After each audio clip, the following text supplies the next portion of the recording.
you spoke about always be recruiting, right? It's like I tell my kids ABCs. You have to know your ABCs, kids. I said, what did that mean? I said, always be cool. Always be cool. Oh God. Well, that comes with like, don't be a tattletale, right? Just ABCs, be cool. I just tell the kids snitches get stitches. I think that's more. Do get stitches is for sure. Speaking of stitches, what'd you do to your face there? I fell on my dirt bike tour. I know, but weren't you wearing a full face helmet? Yeah, but my visor was up and it slid past, and I got it. Either that was your visor that did cactus. I think it was a cactus, or it could have been the buckle. Me taking it off so many times. But anyway, I did have a little wreck on my Baja motocross tour. But it was all nothing good. for you. It's all good. I'm bulletproof, baby. There you are. So always be recruiting instead of AB. So it's ABR. And I agree with that. You mentioned that, some of the best, we mentioned in the last pod, that some of the best talent comes from people that exist in our individual ecosystems of our lives, right? Our friends and family, of your team members, et cetera. A good thing you mentioned is lean on, and you mentioned this about the reps, lean on, if you are looking for people who are potentially unhappy, but good dentists. A lot of times your Invisalign rep will know. Yep. Your Patterson rep. Yeah. Patterson rep, your Shine reps, whoever is your broker, your dental attorney, your accountant. Exactly. Look, if you're friendly with practice brokers, like if you're in the market, they will a lot of times know. And then there's also like headhunters who actually go and have you ever done that, by the way, Peter? I have. I've used it not for a dentist standpoint. Okay. Looking for a COO. No, I know. I was talking about, have you used a headhunter for a dentist? You know what, Craig? I did use it for the rural practice up in Blairsville because it's no just so way. hard to hire associates. Yeah, it didn't yield anything.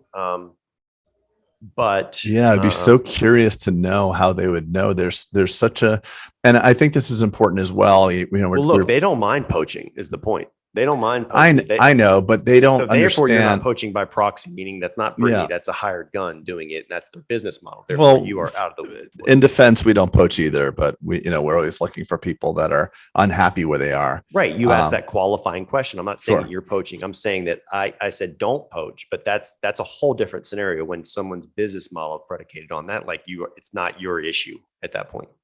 You know what? While we're talking about, we're picking up from. I don't want to cut you. Do you want to keep going? I'm done with that. Okay, so we were just talking about training, right? Just before the end of the last podcast, if you're still listening on the continuation of this one, and one of the things that was the biggest no-brainer aha moment. I want to credit Tiffany in my office. Tiffany and you are like the same type of people, high-level executor. Tiffany Dudley, Dr. Tiffany. Yeah, been with me for 13 years. And she came up with this idea like 7 years ago, like, let's get a diagnostic test that when we bring these doctors on, that they see the same things we do. Because what we find is that, you're a dentist. Of course, you're going to see the decay and the person with the collapsed bite, you're going to see its collapsed bite, but dentistry is not as standardized as it ought to be. So she created 4 patients, their pictures, photos, chief complaint, FMX, and Pano. And we made a series of complaints. Like there's this one, it's a trick question. It's like a person that's really, really collapsed. I can't believe I'm saying this on the podcast because anybody that will listen to this will know it now. But it's a person that's really, really collapsed. And their chief complaint is, I'm going to a high school reunion in 2 months. I want 4 new veneers. Teeth are worn to shit, like totally gone, like nothing, like stubs for teeth. Overbites like 6-7 millimeters.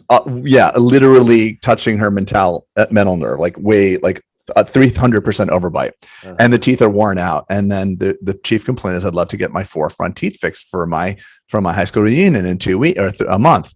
You'd be shocked to see how many dentists are like, what are you going to do? I would do the 4 veneers.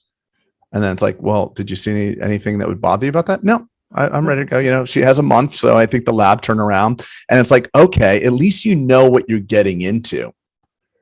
So it's a good query to find out literally flat canines, like no gut. Nothing. Like, I'll show you the photo. Like imagine severe wear. I want to push you on this because I think this is one of your, I think Dr. Tiffany, this is a great idea. It's what we need in the industry.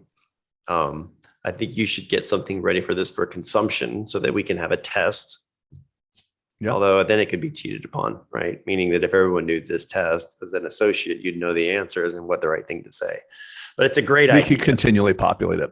You And it should could have be that ready random. for Summit. So if you come to Yeah. Summit, Craig may have this, Oh this God, Peter, you know, how to that's not a hire me an thing, bro. associate test ready to go Yeah. for you. But Tiffany is likely coming to Summit and likely doing a track on being a solopreneur. I'm Is she sorry, really? an entrepreneur. I mean, yeah, she might be doing a track. So stay tuned for that. Because the entrepreneur is a very valuable thing. It's like, how do you gamify your own career within the construct of an entrepreneur? And frankly, your partners are entrepreneurs as well. You know, because a lot of the strategic decisions are made by you at a larger level. We're going to do this one or that, going to do this location or that. And they thrive, you know, within that construct of the greater vision. That's a great idea, that test. I think Trey does that as well. You know, another guy in Texas who's on our mastermind. I think he does something very similar. I think that's a great idea. I never did that. Important. And in hindsight, me neither. Would have.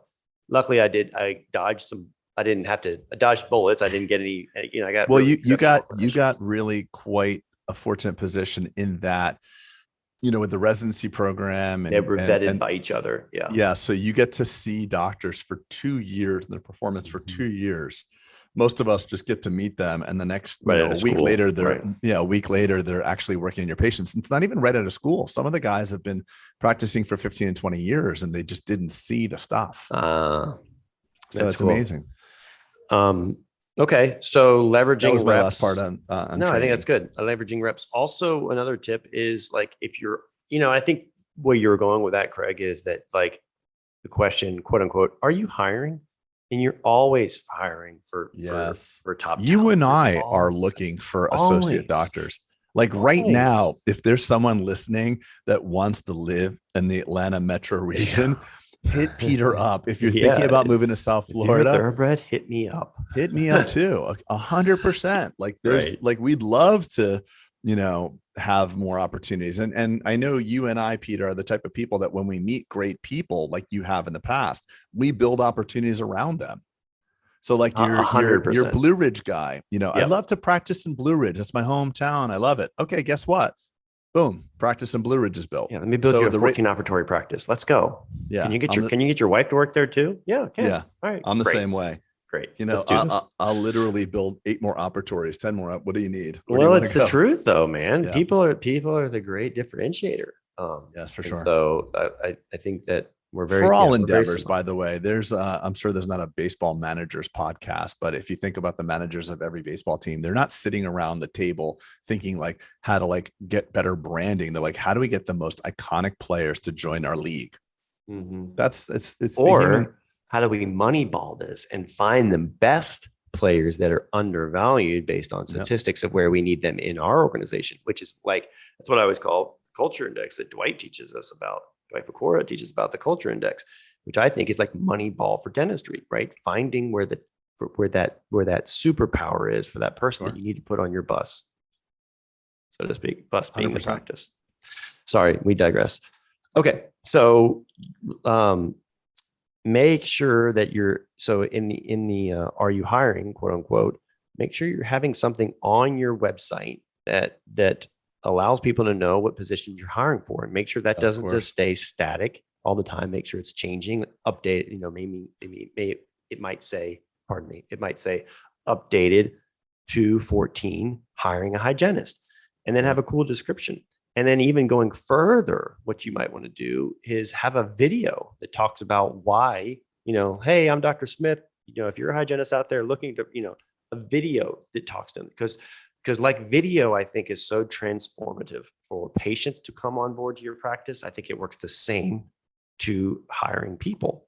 So if you are not getting good talent or good employee, if you are advertising on ZipRecruiter and you're using copy and pasted verbiage from someone else to hire an associate or a hygienist, and you're not getting remarkable results, it's because your inputs are equaling your outputs are equaling your inputs. You started with something crap that you regurgitated from something else, and therefore you're going to get the same results as everybody else. But if you want to, but doing video or something, or having an ad that sticks out and says, we are quite different from all the sea of other people advertising for associates in here. We are quite different, and here's why. Click on this video, and also have it on your website that says like, we are different, and here's why. For instance, Greg, I have an infographic on my about careers page that I spent a lot of time on, but it goes over the benefits, like to your point of the thing we first started the episode last time, was talking about that all things are not created equal. All practices are not created equal. So it talks about, the benefits of having healthcare, the benefits of having, vacations paid, Yeah. the benefits of having team bonuses, the benefits of all the 401. Yeah, we have the learning, same CE, infographic. I all think we these took it things. from you. Huh? We made our own after, Oh, we Vanessa. did? Good. Well, Vanessa corresponds with Erica. So Peter's chief head manager talks to my head manager, and they share ideas. And every time Vanessa brings something up that has a nice graphic, Erica's on it too. Like she did a really cool one for the org chart and for the benefits. It's great. Yeah, and it's it awesome. helps existing employees. Yeah, reminding. Oh, we still it reminds do that. them like, okay, yeah. Pretty cool place to work, because after you've been, like law of familiarity. Like, Yeah. Law so familiarity. anyway, that was a good thing. And honestly, I wanted to do it right because I wanted to feel good, make sure that because I love the people that work in our organization. I love all of them, and I want to make sure that it still felt good to me, which it did.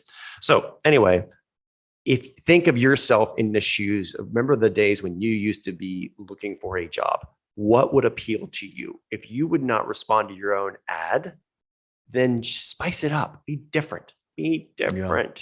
Right? Look at what happens when you do different kind of advertising. And this is advertising, make no bones about it. Remember the Dollar Shave Club when they rocked the whole space, and they instead of being like, Gillette, be the best you can be, this guy comes out and is like, our blades good. No, they're fucking awesome, right? Yeah, you just ruined our clean rating. They had a $2 billion exit because they were so different and got such different results that they sold that company to Gillette. So we digress on this one, but my point is, make sure your inputs are exceptional if you want to get and also your culture. At the end of the day, your most iconic advertisement you could ever make that lures people through the front door when they get there and people are not happy in the workplace. I mean, listen, every workplace has drama. I'm not naive to think that. But when a doctor comes through the doors of your practice, if it feels as different as you speak of it, it's a no-brainer for them to be there. And even still, by the way, you'll have people that leave you just because. I think there's something I think there's two things I want to cover. One thing here is that I actually think successful environments oftentimes paint unrealistic things for people that are in them. So if you're in a really successful environment, I consider our environment to be very successful, where an associate doctor can actually do $2.5 million, $2 million of collection. It's like, well, geez, why do I have to give a percentage of that? I could just go out and do it on my own. I think that successful environment can actually have people think it's possible to do it on their own, which is fine. And it might be possible for them to do it on their own. I can't make any decision about people's individual capacities. And then the second thing, I just forgot, actually. I just forgot. Can't help you. I wish I was in that beautiful mind. Well, you go ahead. But you know what I'm saying about like when I think there's a lot of familiarity on everything, whether it's our spouses or our friendships. We have to just learn to consistently appreciate what we have, because if not, we'll take it for granted over time. Oh, so Craig, I remember what the second thing was. Sorry. Okay.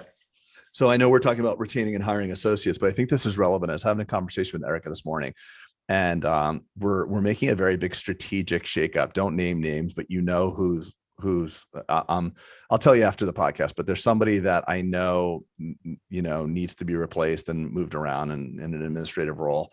And I decided with Erica, I'm like, we've got such smart people here. I don't want to ever hire senior level positions in a practice like ours, because I have so many great people that have been with me so long.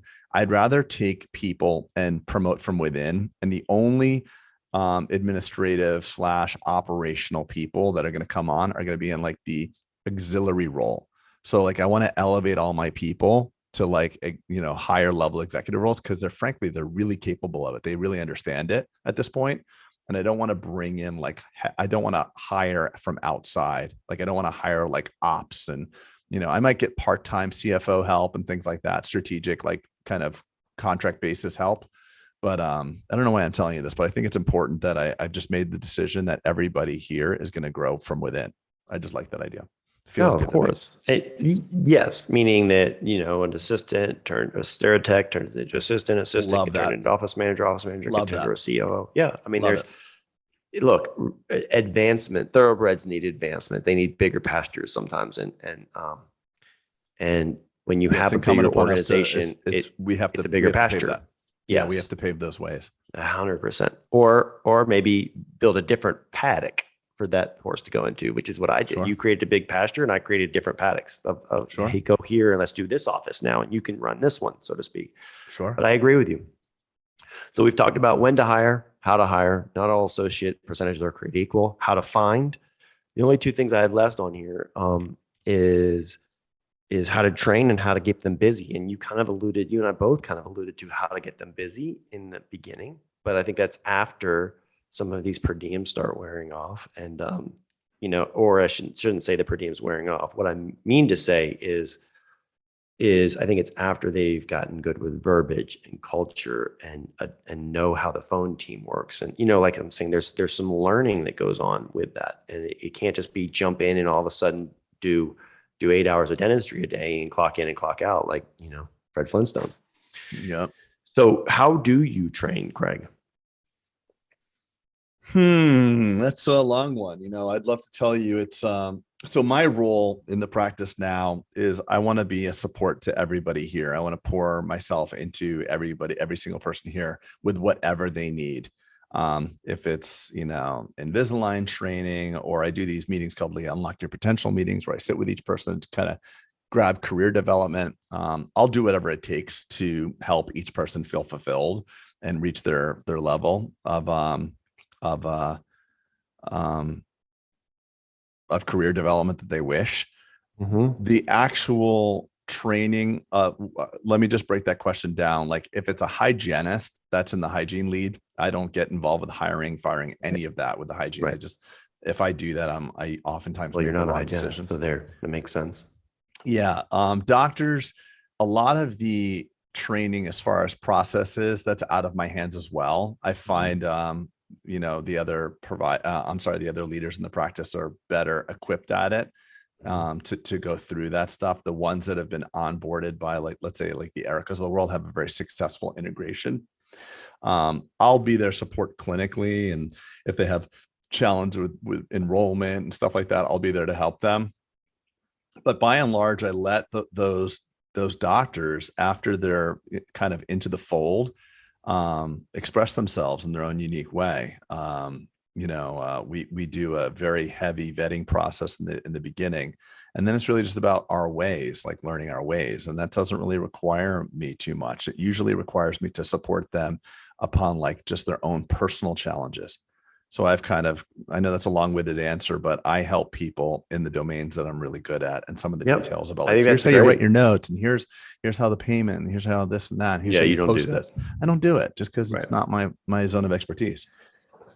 And that's exactly what I was going to say. Honestly, is clinically, I am an expert in a very, very narrow lane of dentistry. Therefore, who am I to say that this implant that you placed or whatever is not good? And I'm not equipped to train you because I just don't know, right? I had a very narrow lane, and I don't do extraction. I didn't do anything. I just did really just cosmetics, and that was pretty much it. But there are other mentors in the practice that were my mentors for some restorative and things like that. So it's, to your point, Craig, it's adopting some of the team to make sure that saying, hey, can you look at new Dr. Jones and make sure that, can you look at, the first 3, whatever, onlay preps? Can you look at the models? Can you look at the fit? Can you look at the x-rays and check that out? And just give me your blessing. And a lot of times it starts small, meaning that the no associate may not be doing cosmetic preps right out the gate. So some of my training didn't come along until later. But you start with let's see some of your fillings. All right, let's see some of your indirects. Okay, cool. Let me see a couple. Let me monitor a couple Invisalign cases, and that may be good for a couple of years. Honestly, that may be good, meaning that may not be too much more scope that you want to go into. If there's bigger cases, then sometimes we would co-diagnose. We work together, right? Maybe I'll prep a little bit. If it was a cosmetic, I would prep a little bit. And they prep a little bit. Then we kind of temporize together. So it was almost I would tell the patient, this is like you're getting 2 doctors for the price of one. I always say that, by the way. Right? Look at you. But it is true, Jones. By the way. It is true. Peer pressure makes doctors better. That's why the Cleveland Clinic has such high success rates, because everybody's in each other's stuff. But a it's good way. not, I think it's the environment of it's not looking over someone's shoulder. It's just, making someone better for the benefit of the patient and the practice so that you don't have to have a sweaty back conversation, Yeah. I with your love front what of the you're board. touching on right now, Peter, because there's a lot of shame in dentistry. Yeah. There's shame for the solo practitioners. There's shame in my environment as well, because we're all in each other's stuff.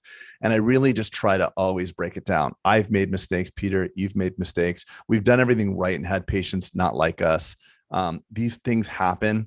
And if we can cultivate a community in our local environments and at dentistry at large, where we're all supporting each other, that's huge.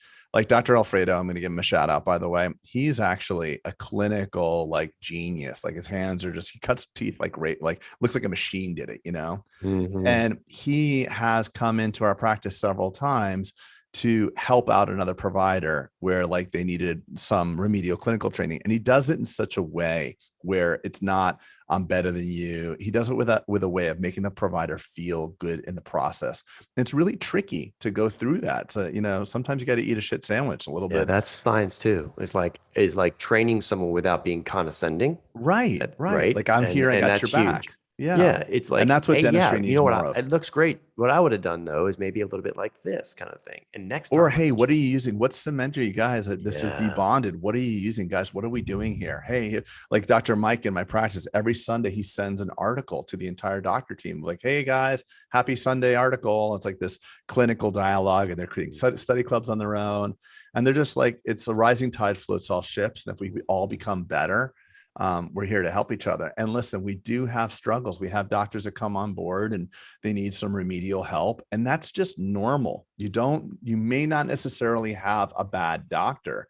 You just might have someone that needs to learn the prep style People for that helped you digital. clinically. You Yeah. had your dad, right? But Yeah. like think of all the people, like I think back to all the mentors that I had. Like, Yeah. there was 20 or 30 doctors that have a heavy hand Yeah. in And digital's teaching me another kick in things. the nuts too, by the way, Peter, because like you can do a good crown prep, take an impression, and that means you get a good crown. If you do a good crown prep and it's digital, it will be a substandard result. You need to be excellent in digital. Mhm. Digital means excellent because like you think you got your 2.5, 3.5 loops or 4 loops, you prep that tooth, you think it's awesome, you scan it, you see it at 40 power, you're like, holy shit. Did I just prep Like a that, volcano? yeah, exactly. What is that? Why is there Look like at these. scratches? Is my burr like a What are those freaking, scratches? yeah, it's true. Is that hieroglyphics? That's Um, true though. okay. And then so the last thing would be how to get them busy. And this is nice because it brings it full circle because you touched on this in the beginning of the first pod about associates is you were willing, and I am too, I was the same way, willing to give up clinical work, train them, triage for them in order to get them busy because it wasn't me versus them, so to speak. It wasn't I'm busy and you're not. It was together we win, and divided we kind of fall. And so I think that is very, very important. And I think that's why a lot of associates we hear about fail, like I said in the last pod, is because there's just so much of like, well, I'll do the heavy hard stuff and I don't have time to teach you because I'm so busy. And it's an Yes. investment. It's investment on your money, and an associate is investment on your time. And if you have, Yeah. someone that you believe in long term, it's a great investment. And Yes. I love that, Peter. I love it. so I love it. it's Don't yeah, look at this person as like the, cash cow. Like I think the first decision of when to take on an associate is it's like almost like having, this sounds pretty, this is a terrible analogy. It's the only thing I could think of. It's like having a dog, like, do you want a dog because you think it's cute for the good times? But you realize it's a responsibility. You have a mhm. responsibility to something that you take on like this. And I don't mean to say that an associate is like that, I get but it. I get it. but it's like something you have to give love and support to. You have to And provide, train, like train not to go to the but you bathroom in the also, house. Train it, well, not you have just to that. feed it. You have to Right. feed it. Right. But it's not just for the good times. It's a relationship that you have to take on. You better be ready. You want to, you haven't, I always look at each associate that's ever come into my life. Like this person has to be great, not just for my office, but if they do move to, to Chicago, Mm. like Dr. Kavita did or whatever. I loved her and she was great, but I have a responsibility to try to make her as great for dentistry and her future patients, even if they're not within the walls of this practice. And I think if you look at it from that, like this is an opportunity for you to mentor, develop, and train somebody for the benefit of dentistry, you can't go wrong. Yeah, and I will end on this, Craig, that I think that, a great associate should lead to a potential partner if that's something they want. I don't think you should hire thinking that you can have an associate farm and thinking that you're going to keep equity forever and ever and grow to $1 billion organization. You may be able to. I just don't think that was right. I think that thoroughbreds and alpha players want the chip on the table, whether that's 5%, 10%, 2%, 20%, whatever it is. They Yeah. want an equity position that That's feels. the way I am. I'd much rather have Yeah, and I retained think that's equity. that would be a great pod as we end this one from an associate, because it may go associate turn owner, Yeah. and owner doesn't always in dentistry. We have this weird thing that thinking that owner means 50-50, and I think those days are gone, because honestly 50-50 is very complicated. I've been in Well, the also 50-50 too, Peter, partnership. the larger practices Yeah, have more intrinsic value to them. mhm. So if you're going to own, I'd rather own a smaller piece of a more robust, larger practice than own a piece of your job. Yeah, So the one doctor that is producing $2 million a year that tells you his practice is worth all these millions of dollars, you're right. actually just buying a You're piece of buying a his unicorn. job. Yeah. Right. So I'd rather have a business, and a business means that it's larger I than the think that sum should be of the its next parts. pod as we transition. I like this, man. I think this is, like I said, I think this is there's a lot to unpack. I'm glad we broke this up into two pods, because I think there's so much here, and I think it's an art form. And if you get good at it, if you want to grow your practice large, you better get good at this. You got to get good at hiring and getting people and training people and investing in people, because if you don't, Yep. it's hard to do heavy lifting and carry these boulders on your own shoulders, right? It's nice to get help. It's nice to get Yeah, for help and get sure. people aligned. Yeah, and I But feel that same level of support. Like I have no partners, but the docs that work here, they are my partner. They are the people mhm. that walk by a piece of trash on the floor and pick it up. And Yeah, they have an ownership mentality, they even though they don't do. have They ownership, do. right? And that's So not for any other reason. It's just like, I think sometimes things get so big. They're like, oh, yeah, how do I buy how do I partner into something so big? But like we said about before, like, what percentage of Amazon do you and I own, Peter? yeah. Point zero Prom zero zero zero zero zero zero zero. How much long do we have? There's a lot of zeros, Anyway, but buddy, I I love just this know. one. I Yeah. love this one. We're gonna get it up Get your published, stamp and of approval. Put a yeah, clean stamp on it too, just clean to stamp. mess with Oh no, people. no, because you dropped the F bomb. Yeah, But you dropped the eight. You said shit twice. nah, did I? Yeah, you did. Nah. You'll see. You did. All right. All Well, right. From now on, we're going clean unless you have a no, we're significant not. feeling That's not towards. authentic, Greg. I was That's not kidding about me. that, because it's just not us, and I think that's the It's authenticity. So, definitely not me. all right, everybody. Thanks for tuning in. Oh, by the way, if you're going to Hinman, Craig, you are not going, but there will be a Bulletproof podcast booth. It'll just be little old me No, that's not sitting true. It's there. Brittany and Teresa too. All right, Aren't all they right. coming to Hinman? But I mean, right, but they may not know Brittany and Teresa. So the Bulletproof team will be there. Come by, say hi. Who knows? Maybe I'll even bring you on as a cameo in a podcast direct from Hinman. But Hinman wants us to do podcasting from Hinman to bring some energy in the group. So if you're coming, give the BP team a shout. Okay. And also, obviously, as we always end with, don't forget about the summit that's going to happen in Nash Vegas in June 3rd and 4th. Tickets are selling out. Rooms are selling out. Don't get in that Yep. predicament of saying there's no more rooms, because they don't give you as many rooms blocks as we want. I think we have a couple hundred, and I think we have about 200 rooms, and I think they're pretty much gone. Yeah, don't So delay, people. don't delay until May, because you'll be staying at not that hotel. And that's such a pain. Everybody's That Airbnb. is such And a also pain. we're limiting. We do have a hard room size that we cannot exceed. So for those that call at the 11th hour, it is what it is. Don't delay. Get your tickets today. Do it. Do it. Do it. All right, brother. Happy All right, Monday man. to you. We'll see you Happy soon. Monday back. See you soon. All right, everybody. Take care. Take care.